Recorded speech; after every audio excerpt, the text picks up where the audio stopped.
What up, though? And welcome to Lunchtime Detroit Lions Talk. We are brought to you by Lions Nation Unite. Today, we're going to see what's the outlook for the rest of the season for the Detroit Lions, what we think.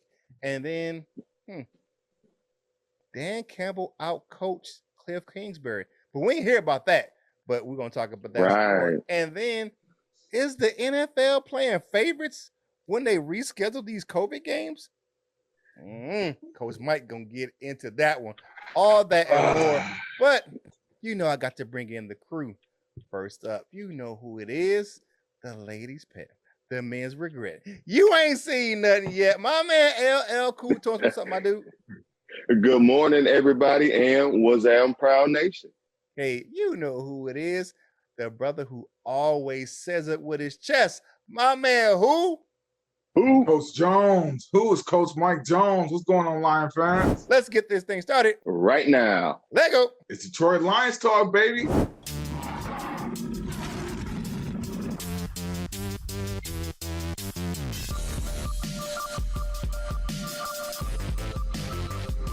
We're going to get up, and on the way up, we're going to bite a kneecap off. Yes, sir. We in the deep. Welcome back, Lions fans. And y'all know how we kick off the episodes for the day. LL, what's that main topic, man? Well, the main topic on this What Up Though Wednesday is how will the Lions finish the rest of the season? Sometimes I get caught up in looking ahead in the schedule, looking at opponents. But, just to, I guess, take a recap, I thought we could possibly win a whole bunch more games than we have so far. But, I've accepted things as they are and I've moved on from it and started looking toward draft positioning. But, and then now it's kind of like, all right, well, maybe that ain't the move. Maybe it's not okay to look at draft positioning. Maybe we need to look at our opponents and try to win some of these games. So, just looking at the schedule, we aren't favored to win any of these games. But for the next three games, we have the we're at the Atlanta Falcons, we're at Seattle, and the last game of the season, we have Green Bay at home. Now, I start out with the Falcons. They are currently at 6-8. They've been looking, they have weeks where they look good. They have weeks where they look like how Atlanta people will say, not just so I won't seem like I'm dissing them, but how they look like the Falcons. What a lot of people don't know that the Atlanta Falcons fan base kind of feel a lot how the Lions fan base feels. It's kind of divided. A lot of people, either you love them or you hate them. You think they're going to do good or you think they're always going to do bad, but they're coming in at 6-8. I think that we could possibly win that game. I'm not going to say if I want them to or not, but, that could be a game that we can win. It's not going to be, I don't even know if it'll be that tough of a game. They have a new head coach. They're trying to work in some new things. And, they had their struggles just like every other team and just like us. After that, we're out at Seattle. They had a tough game last night. Currently, they're 5-9. They may be a little upset after how it went. They lost last night to the LA Rams and Matthew Stafford. It was some shoddy calls in that game. So since Stafford used to play here, maybe they might take it out on us. Who knows? Honestly, I think that's another game that we might win. That final game will be here at home against our hated rivals, the Green Bay Packers, where all types of weird things always seem to happen whenever we match up regular season or early in the season or late in the season. However you want to look at it, they're currently at 11-3. Out of the three, of course, that is going to be, at least in my opinion, the toughest game if they have something to play for. If they don't, then we may get a bunch of backups and have an easier go at that one. Once again, we aren't favored to win any of these games. If you guys want to give it really quickly, how do you feel like we'll finish? Do you feel like we'll go? Do you feel like we'll win any of these games, lose all of these games, or it'll be a mixed bag? I think we can go 2-1 of those games. I think that Green Bay will have clinched. They've already clinched the division playoff spot. The division. I think next weekend or the weekend coming up, they'll clinch the first seed. You look at Tampa, they're struggling right now. Whole bunch of injuries, COVID cases.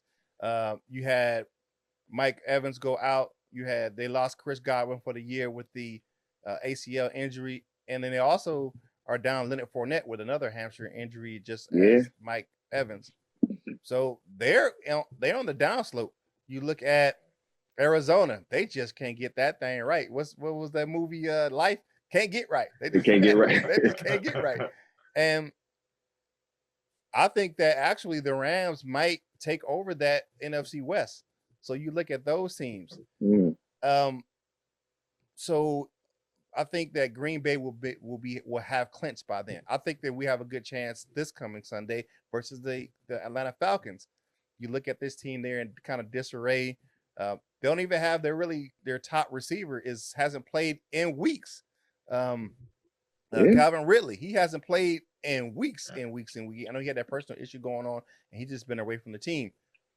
Yeah. If you really kind of just shut down two players on offense, you really got a good game. Cordero Patterson's been playing running back for them because they don't have any running backs on their team. That's a winnable game. You shut down him and Kyle Pitts. That's a recipe for a victory. I think the game that we lose is in Seattle. The reason being, baby hands out there in the cold weather in the northwest. I mean, we're gonna have to run the ball. The thing that may help us win that game and be 3-0 in the final 3 games is that they can't stop the run. Yes. Yeah. That defense is terrible, and their offensive line is horrible. I mean, that offensive line in Seattle is terrible. So you can get after the passer really real good. You can scheme up some things.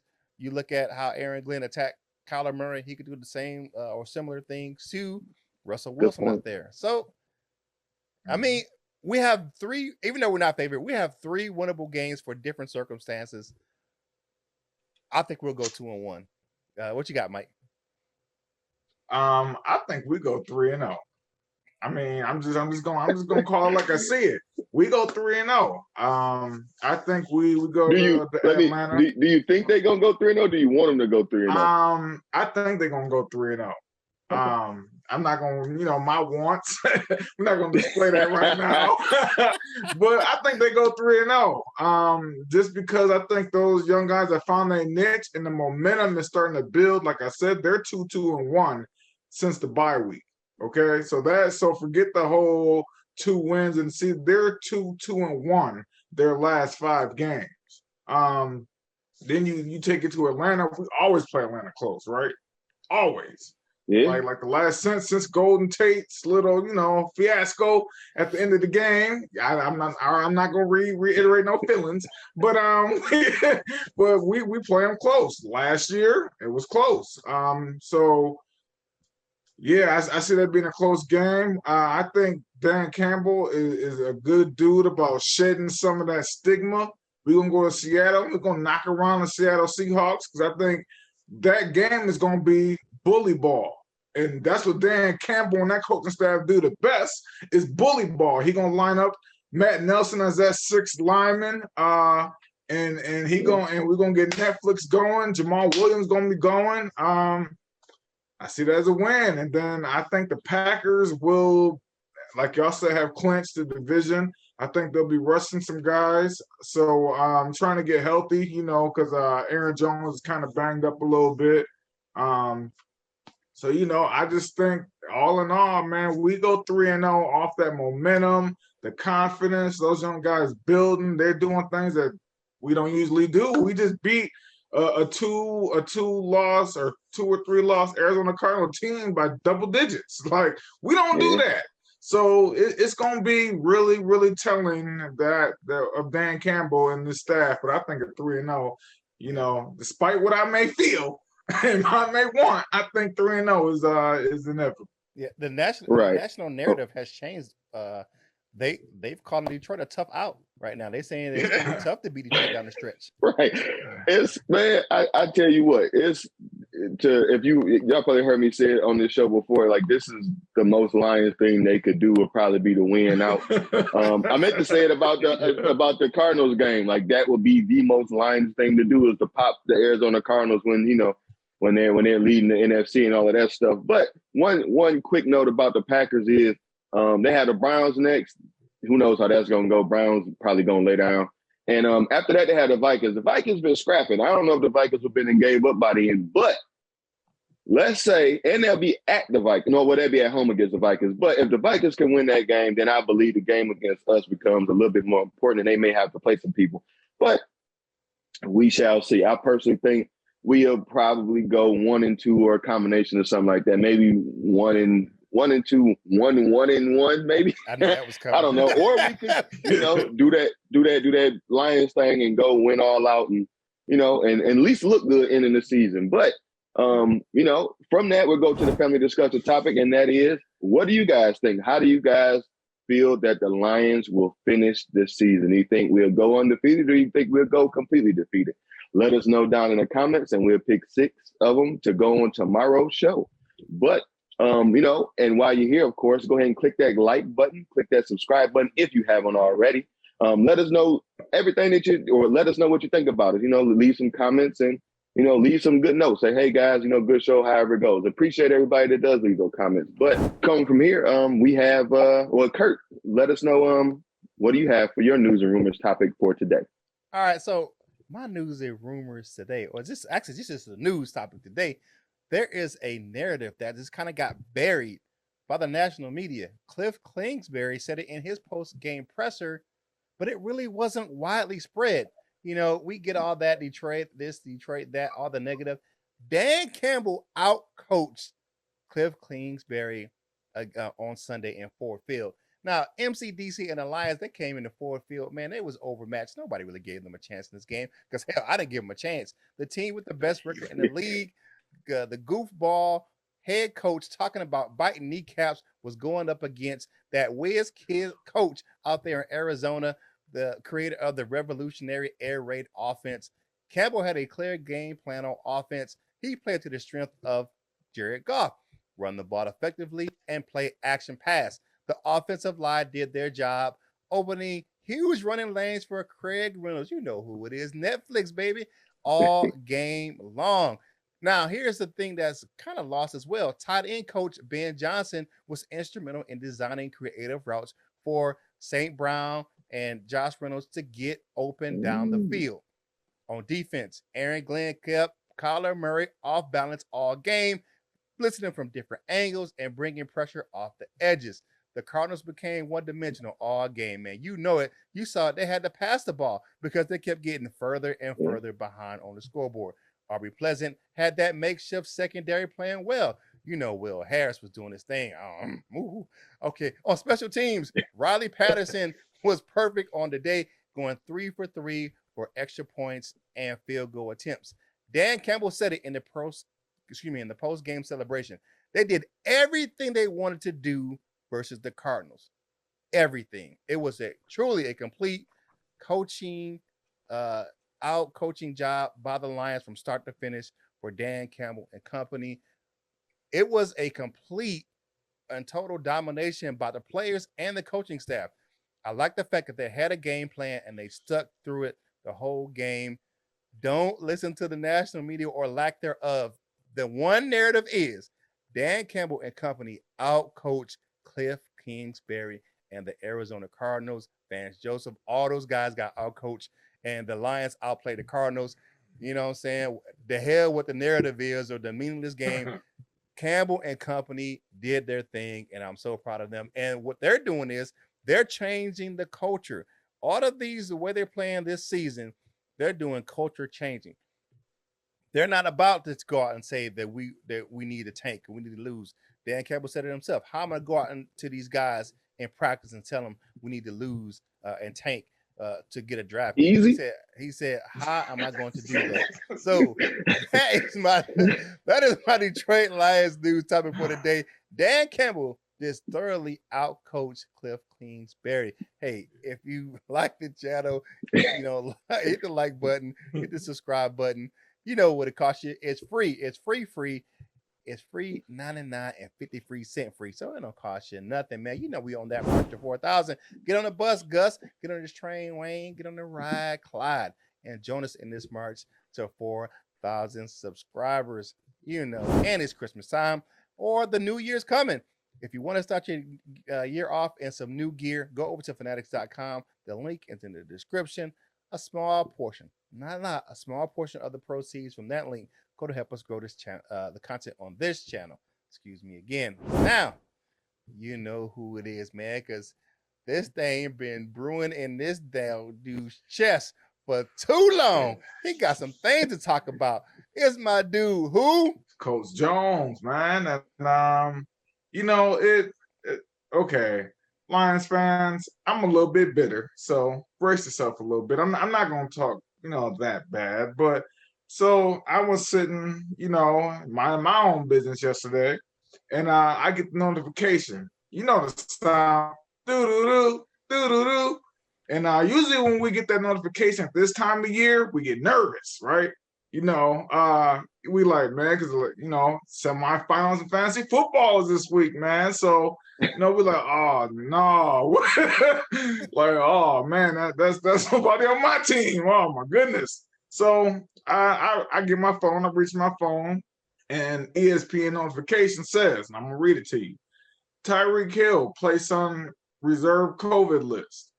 Cornerback Rashawn Felton, tight end Blake Bell, and Hill will join Travis Kelce, Harrison Butker, the kicker, on the COVID list. It says more reported to come, more likely to come. And it says possibly the game will be moved to Tuesday. And you know what? At first in my fantasy, I'm like, oh, thank you. I'm like, oh, thank you. You know what I'm saying? that's how I feel. You know what I'm saying? I love fantasy football. But then I get to thinking, because then my Lions mind come into play. And I'm like, you know what? Wait a minute. Didn't the NFL didn't say nothing about us being moved to Tuesday when we went to Denver down 22 people. Some due to injury. A lot of them was sick. A lot of them had COVID, flu, and all that. And the NFL didn't say nothing about the Lions getting moved. They said, oh, y'all can start at 4:00, which is West Coast. So it didn't really matter. You know what I'm saying? But Right. it just shows, it just brings us back to earth. And know that, we do have young players budding. We do have a coaching staff that's coming to their own. But at the end of the day, the NFL still treats us like, hey, y'all know y'all the Lions, right? Right. And they're like, y'all know y'all the Detroit Lions, so we ain't about to do nothing special for y'all. Y'all want to earn everything y'all get. So that just bothered me a little bit. Like I said, I'm not too mad because they're playing the Pittsburgh Steelers this week. That's a big game. A lot of playoff implications going on. But just that little, because we all so excited about the victory, and then we just gotta get brought back down to earth. And they're like, hey, have a break, young fella. Y'all still Lion Cubs out here. So, that's my newsroom topic for the day, man. It wasn't totally Detroit Lions, but it's just how the league be treating us, man. And I still don't like it. So, No, they definitely play favorites. Hey, click that subscribe button. Click that like button. Click that share button. Help us to get this content out to more Lions fans like yourself. Yeah, definitely. And if you want more content from the crew, go over to Lions Nation Unite. It's the ultimate virtual hangout for Detroit Lions fans. You can watch this show right there in the app. You ain't even got to leave that thing. You can just chill out right there and watch all your favorite Lions content creators right there in the app. Shout out to Team 84. You know who it is, Herman Moore over there at Lions Nation Unite. Do that thing. You know what it's time for us to do, man. We do it every day this time. It's time for us to zip our lip, as we said, in Sanford and Son lore, and talk about what you had to say about yesterday's show. It's time for the comment cards, baby. Let's get this thing going. Who's up first? We got the tornado blew through the building and left a comment, said the Lions are showing progress. But let's hope next year's picks and add to it and not replace the good things we've made. Great show. We miss Jim. Hey, man. Thanks, man. We appreciate that. Thank you for that, Tornado. Mark M says, And once again, this is Curt giving me, leaving the long comments to me. Mark M says, and I don't mind, I'm going to say that too. I don't mind, Curt. I'm just picking with you. But Mark M says, forget about the number 1 pick. Brad Holmes is finding the studs in every round. Dan Campbell has the team playing with a chip on his shoulder. Aaron Glenn is the best DC in the league. And with some new talent and guys getting healthy, we will have a top defense next year. Fill up your Kool-Aid pitchers because 2023 Lions are going 17-0.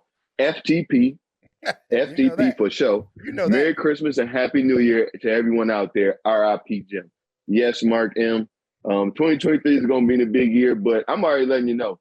Next year, man, especially if we finish 3-0 this year, oh my God, I'm going to be insufferable next year. Y'all ain't going to, I tell you, I think if y'all think I've said some crazy stuff now, if we start winning, oh, y'all going to be tired of me. All right, man. Thank y'all for showing the love to Jim, man. Jack Waters says, Lions sent Christmas presents around the league last Sunday. Yep, the show did. I got my ornament hanging on my tree. It says a potential 1 seed to Stafford and a number 1 pick deserving Jaguars team, who, by the way, sucks way worse than we do. Cool to Arizona and a paycheck to our guy Netflix. Yes, he had it coming. That, like I said, it's a little bit late, but I'm glad they got it. Yeah, definitely. You know who it is. It's the law firm of Joseph Murdoch and Associates. If you know that reference, man, Murdoch and Associates was the law firm on Daredevil. So that's where I get that from. Y'all probably looking at why you call him that, but that's where I get that from. Yeah, I'm familiar. So I'm not sure if the Lions can run the table and win out, but it would be cool. However, I'm thinking that we might miss out on the safety from the Fighting Irish Shamrock or the 2 pass rushers. I don't know. All 3 of them ain't going to be gone. Right now, we only at 2, so okay. All right, I have trust in Holmes and his draft board, so no matter how the season ends, I agree with you, Joseph Murdoch. I look at that and I say that Brad Holmes can find talent anywhere. So, I mean, you look at what the things he did in his first draft. I'm just looking at what you look at that Rams roster. He can find talent.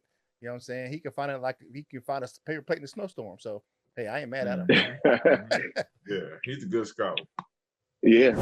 Jim Churchill says, league says nothing about Lions. Bad thing. That's about it. That narrative that you said yesterday.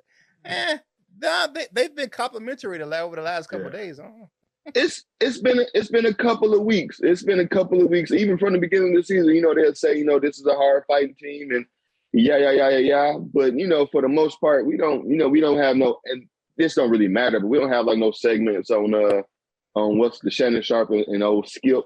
And we don't have no segments on first take. Like, even we beat the Cardinals. I thought that might have been, a newsworthy topic. But we got the, like you said, the accoutrements. The hey, good job, guys, and that's about it. And then they just sweep it under the rug. Jack Waters says at 22:44, heck yeah. I know you're talking about yesterday's show. I forgot what exactly that point is. It says, I love it. Shout out the man, Jimmy B. Rest in peace. Miss you, my guy. And yes, man, we all miss Jim. And yeah, man, and we always keep him right here, man. Thank you.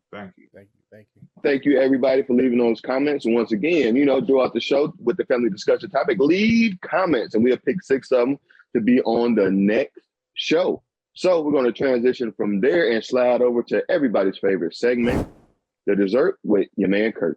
All right, Dessert with your man Curt is brought to you by Delightful Bites, custom cookies and desserts for any occasion. If you like how they look, you'll love how they taste. We got the football special still going on. You get 4 helmets, 4 logos, and 4 footballs from your favorite team for $35. Go over and check it out. You can go on her Facebook page, Delightful Bites, or email her directly at delightfulbites18@gmail.com. If you don't do the Facebook thing, Delightful Bites. Get your cookie on. And she's also on TikTok and Instagram. So go ahead and put the link in the search bar and check out those. She got those pictures up there for you. So you might get hungry taking a look at those pictures. Delightful Bites. Get your cookie on. All right. So, we got 2 big standouts for the game against the Arizona Cardinals. Amon-Ra St. Brown for the second time in 3 weeks, has been nominated for Rookie of the Week. And Jared Goff was nominated for the FedEx Air Player of the Week.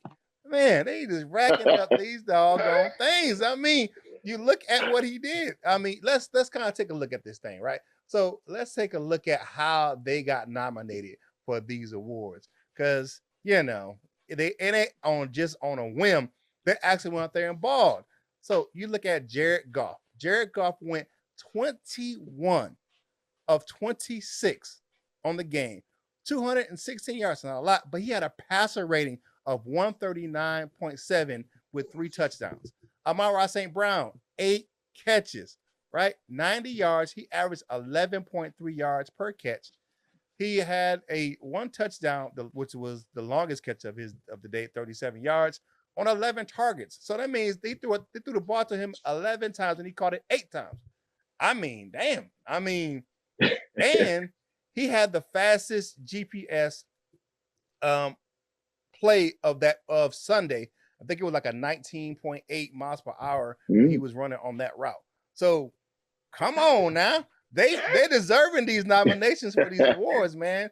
Hey, and it's gonna be like this for them and the rest of the Lions real soon. People ain't gonna be able to just to talk trash and sweep these things under the rug when they do something good. They're gonna have to do what? They're gonna be pulling up on y'all. And you got to put some respect on the name. Put some respect on the name. Hey, and that's what we did right there. Go ahead and shout those guys out for those nominations for those awards. That's your dessert with your man Curt, brought to you by Delightful Bites. Delightful Bites. Get your cookie on. Now it's time to take that stroll on over to the Wall of Fame to see who's on that thing today.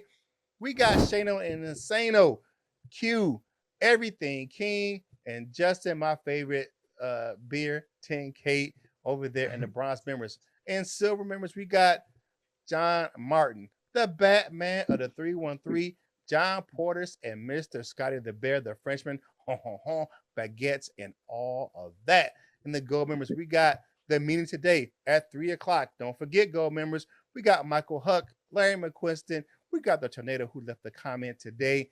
Man, good job. And the always inspirational Turner C. Burley, Justin the D, and my man, Mr. Rough and Raw himself, North End Ken. Stay safe out there, my dude, on those roadways this holiday season. And if you want to become a member of the Wall of Fame, click the Join Now button in the descriptions. Now it's time to go ahead and think about it. Final thoughts for the day. LL, you up first, my guy. What you got? Well, just piggybacking off the dessert with our man Curt. I kind of enjoy hating Jared Goff, man. I don't want to turn around so soon.